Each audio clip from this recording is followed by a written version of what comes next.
In this episode, I'd like to do something a little different. I'd like to have a mini rant about why people get upset about rules in motorsport.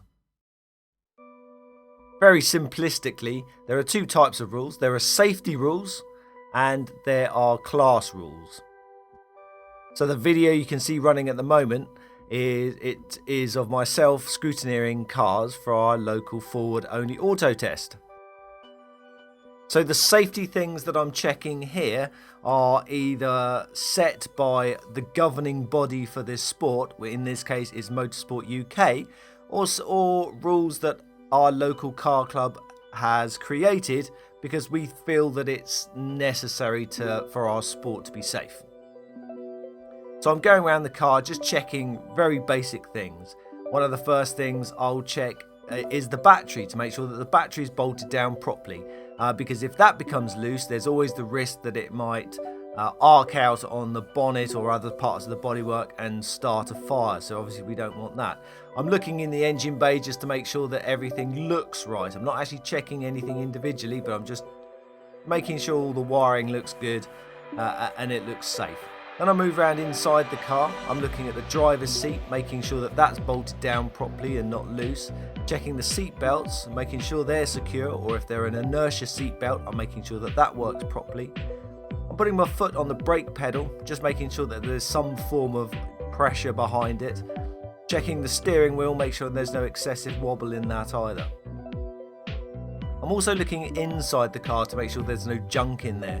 What we don't want is when the car's driving around, all sorts of bits and bobs flying around, and the last thing you want is, for example, an old Coke can jamming underneath the brake pedal. I'm also looking at the wheels to make sure the wheels look like they're secure, make sure the wheel nuts are all in place.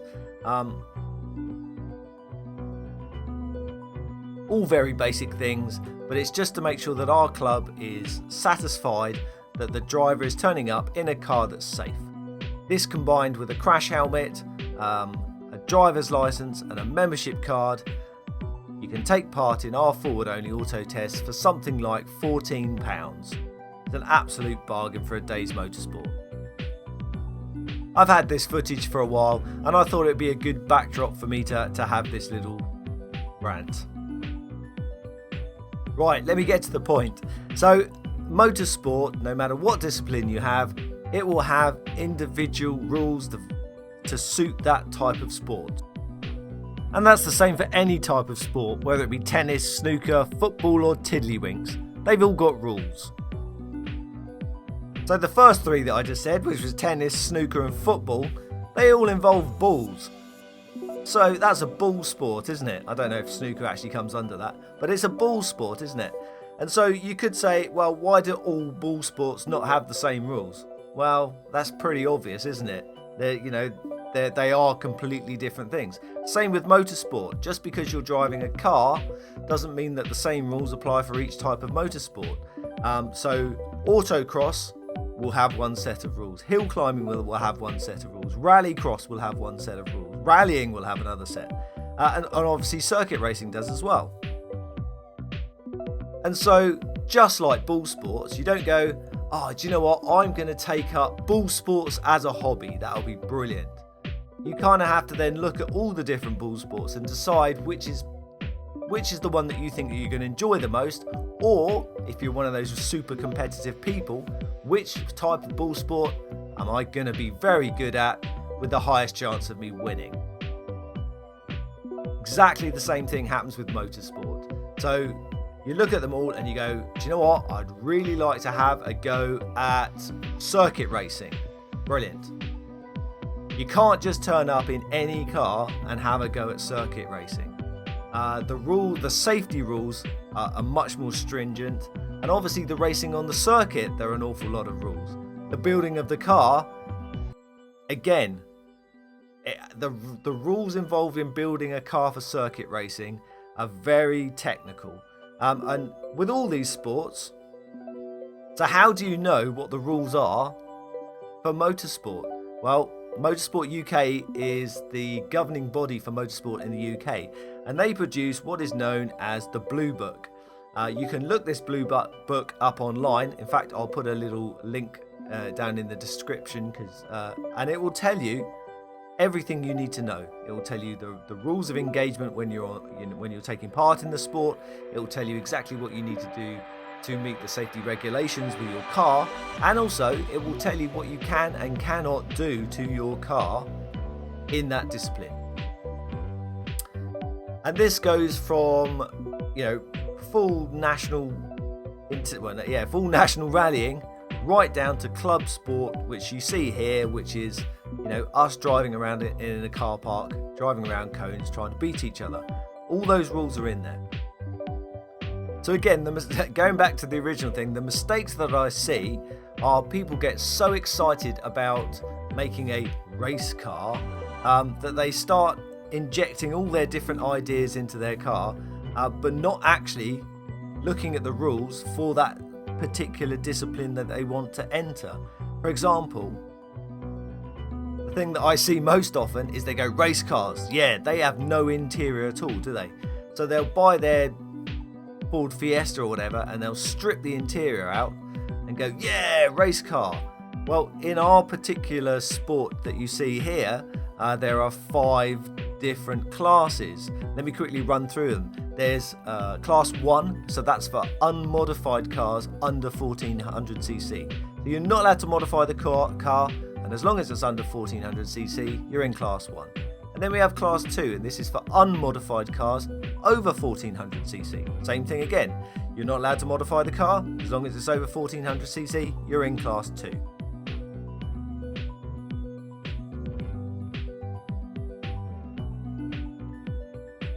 And then there's modified cars under 1400cc. Now you can't go absolutely ballistic with these modifications. You can't cut the roof off or take the windows out, but you're allowed to modify the suspension, the engine. Yes, you're allowed to take the interior out. You can do whatever you want to a certain extent. That's class 3. Class 4 is for modified cars over 1400cc. And then we go into class 5. Now class 5 is for cars that are so excessively modified that they're not really classified as modified cars. They're sort of extreme cars. So yes, if you cut the roof off, took all the windows out, a bit like like these cut down mini auto test cars that you see, or single seater buggies, things like that, they're all in class 5. So going back to our chap who's bought his Fiesta and ripped the interior out, you've now gone into modified car territory. And that's great, but you are now competing against cars that have, people that have spent an absolute fortune on the engine. They've done whatever they do to the suspension. It's a real performance car. And poor old Billy, all he's done is take the back seats and the door cards out and things like that. So he's now competing against the top, these people that want to win. Well, really, if he'd left the interior in, he could have stayed in the unmodified class and had a really good time driving an unmodified car and obviously being in competition with similar cars. And unfortunately, if you're Billy Boy Racer in your Nova and you've fitted a raspy rear box to your car, I'm afraid you're also in the modified classes. And people get upset and go, yeah, but I've only made a small modification. And you go, well, that's fine.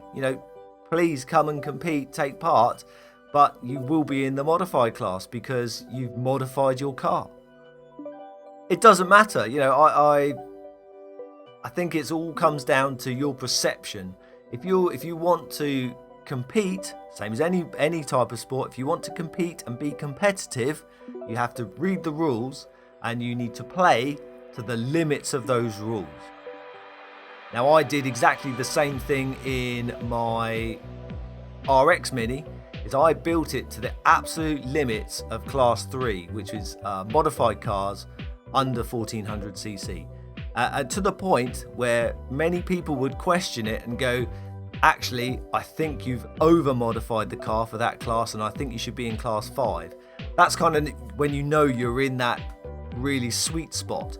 And some of the modifications I had to undo just to stay in that class.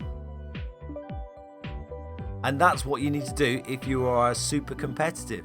Now, I no longer play in that realm anymore. I stay in the Class 2 classes.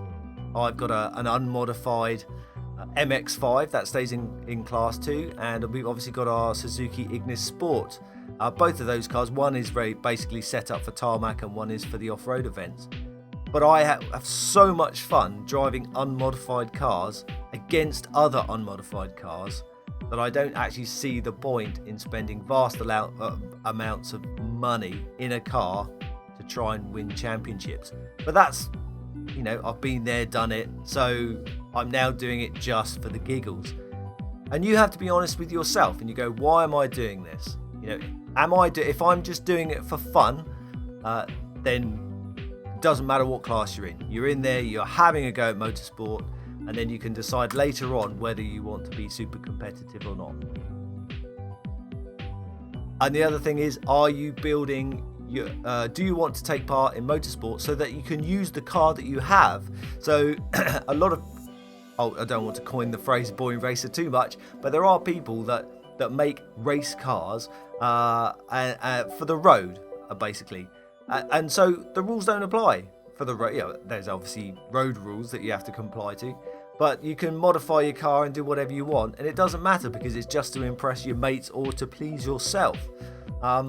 And if you want to use that car in motorsport, then that's fine.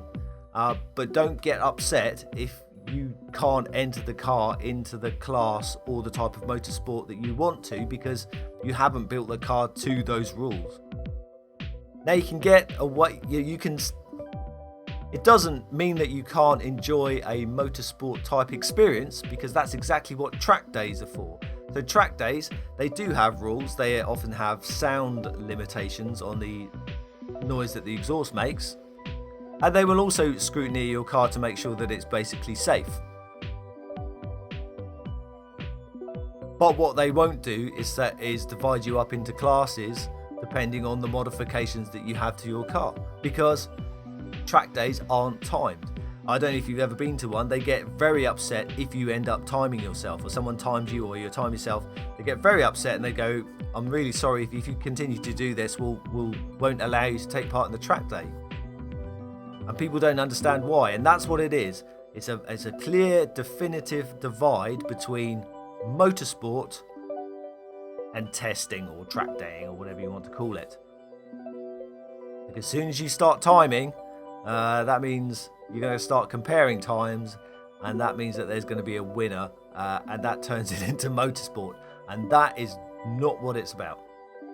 So to anybody that wants to have a go at some form of motorsport in the future, my advice to you is to go to your local motorsport club, or go to the type of club that runs the type of motorsport that you think you might be interested in. Watch as many of those events as you can, talk to the drivers. They'll be happy to explain the basic rules about what you can and cannot do in that class. Read the blue book and then make your decision.